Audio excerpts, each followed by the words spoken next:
Are you tired of doing all the hard work from dieting just to lose it in one day because you're craving sweets? Well, stay tuned. I'm going to show you exactly how you can start curbing those sweet cravings and still lose weight. Hey, in case you don't know me, my name is Jason Chaney, and that's what we're going to dig into today. So one of the things that I always see a lot, and a lot of people always ask me, like, "Hey, how do you curb your sweet tooth cravings?" And for me, I'm gonna be honest with you, I naturally don't like a lot of sweet foods. I'm more of a spicy guy myself. Like I like to tell people, I was born I was born Mexican in a past life, and it just stuck with me to this life also.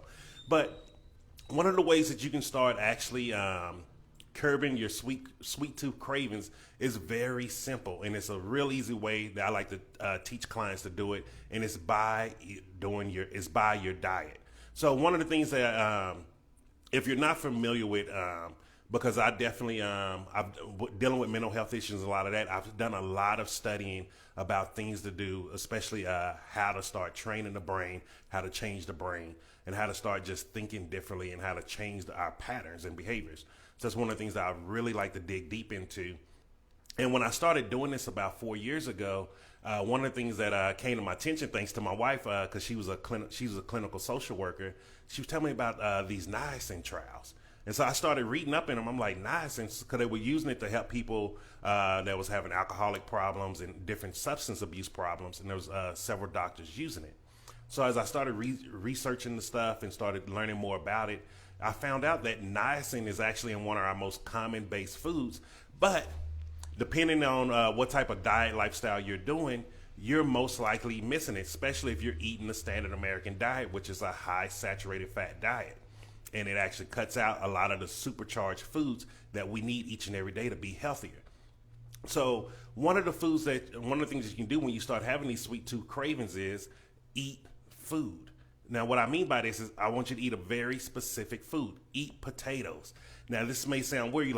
You're telling me to eat carbohydrates. Carbohydrates are bad, Jason. Carbohydrates are not bad. And this is one of the reasons why. Potatoes naturally are high in niacin. It is the easiest way to get it within the plant kingdom, and it's very affordable, and it's a lot cheaper than buying supplements. And one of the problems with supplements, like I tell people, you don't know what they're actually putting in there. There was a few years ago where there was a real well-known supplement company that was in New York, and they found out that when they did a chemical analysis of the supplements, it was less than 1% of what they advertised on the label was actually in the pill bottle. Some of the other things that they did find was like sawdust. So be very careful when you're using supplements, and this is why I like to teach people, just get it from the natural food. If you can get it from the natural foods, why go waste money on overpriced supplements that's just taking one derivative out of something when we can get the whole other compounds? And so one of the reasons why I say potatoes is if you're having the sweet tooth cravings, what you do, go ahead and start eating some potatoes. So you can eat French fries, mashed potatoes, scalloped potatoes, boiled potatoes, however you want them. Like, don't be afraid to eat potatoes. And don't just sit and look at a potato and be like, okay, what do I do with this? How do you normally eat potatoes? Eat them the same way. If you like to do French fries, get an air fryer and just fry them in an air fryer. I love to make air fried potato wedges. They taste great, have a nice crunch to them, and you feel great after you eat them because you're not feeling weighed down from all the extra oil and things like that. I love making mashed potatoes still. I like to use either coconut cream because it gives a whole fatty taste to it, and I also like to use avocado cream sauce that I make, where I just take some really ripe avocados, season it, blend it up, make it into a little creamy sauce with some nutritional yeast, and I just add that and whip it into the potatoes, and it tastes amazing.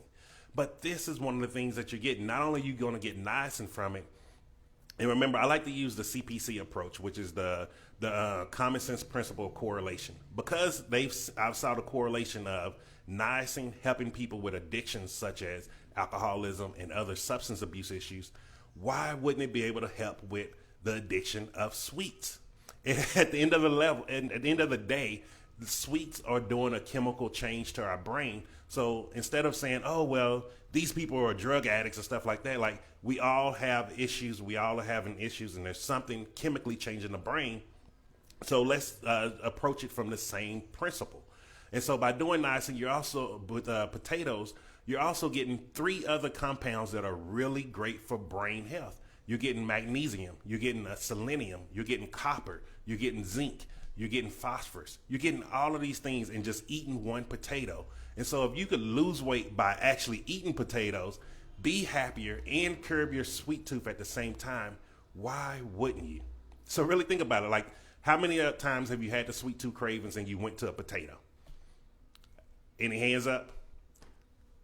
If you're willing to try something different, put your hand up. Start doing something different. If we keep approaching the problem the same way, we're never going to get a different result. So we have to start doing different things. And one of the sad parts is the food industry has been so compromised by money, by different three-letter agencies.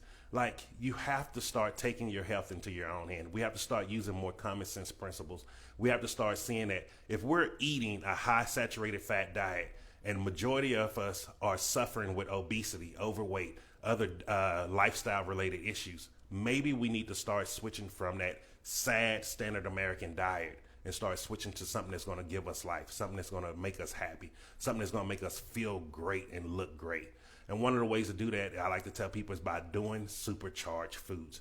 And if you want to know more about information about supercharged foods, the supercharged food pyramid that I put together, just click the link up above or below, depending where it is on your screen, and you can join a free Facebook group where I go in there. I actually share with you different meals that I eat, so you can start seeing, like, Jason do not eat salads. I barely eat salads. Last week I made oyster fried mushrooms. I made a little banh mi sandwich, little sliders. Yesterday I just had it simple with some chickpeas with mixed vegetables and coconut shreds. And with some on top of a bed of rice. Like, this is how simple it is to actually supercharge your life, supercharge your health, and still lose weight while you're eating great foods. Look, I didn't get to over 550 plus pounds because I didn't like to eat. I still like to eat. I just now eat the supercharged food, so I don't have to worry ever again about getting 550 plus pounds. The only thing that I worry about now is, man, can I eat enough? Because usually I just like to eat. And you can have it too. So don't beat yourself up. Don't give yourself, a lot of times we have that internal dialogue where we're just beating ourselves down because, oh, I ate this ice cream. Oh, I ate this. Try a different approach. So just try it out. If you've never done this before, give it a shot. Worst case, you tried it and you ate some potatoes. You did something real good for your brain health because you started getting niacin in. You started getting selenium in. You started getting copper, zinc, manganese, magnesium. All of these things that are very crucial and important to good brain health. So I hope that was helpful for you. If you like this content, make sure you hit the like button. Also hit subscribe. Share if you know someone who could benefit from this, especially if they're, we all know that sweet tooth junkie out there. I have plenty of friends that are like that myself, and it's okay. So let's keep doing this as a community. Let's start helping one another. Let's all get to the health that we want together, because we can't do it alone. We need to be doing this together. And so I hope that was helpful for you. I hope you got a lot of value from this. And I wanted to give you just a quick, simple action step that you can do each and every day. Because remember, I don't believe in being healthy have to be hard. Health is wealth, and you deserve to be the healthiest you possible. So just, again, click the link up above or below. See you inside the actual Facebook group of real people losing weight with a plant-based diet. And I'll talk to you tomorrow. Stay supercharged.